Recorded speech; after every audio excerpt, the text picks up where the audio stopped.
Starting at the very top of every page is a header. Now if I hover my mouse, we can see an indicator here marking the lines of our header. And if I scroll down to the very bottom of our page, we have our footer marked similarly, making up the other half of this sandwich. The header and footer remain consistent on every page of your site. So if you make changes to it on this page, those changes will show up on every page.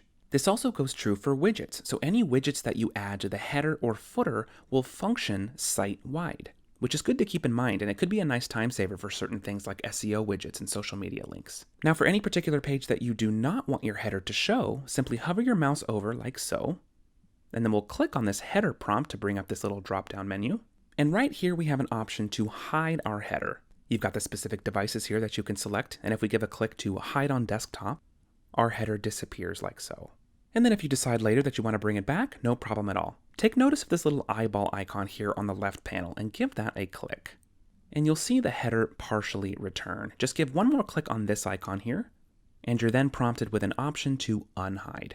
Same goes for the footer. Hover your mouse over the footer, and then click on footer, and we're then prompted with a settings panel for the footer as a whole, the top of which has this toggle option here if you want to hide the footer on this page. One more note I'll make about headers. Let's click back into that drop down up here, and let's click on Edit Design. We've got a dense list of settings here allowing you to style up this header any which way that you want.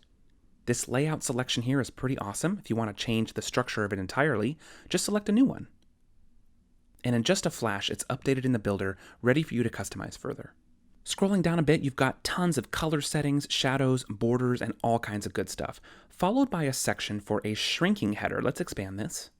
And we can see here it's enabled by default. As we start at the top of the page and we scroll down a little bit, we can see the logo and the height of the header shrinks ever so slightly, which looks nice aesthetically and also provides a tad more viewing room for the page's body content. You can customize the intensity of this shrink by configuring the logo shrink size here, followed by your spacing settings for the header here at the bottom.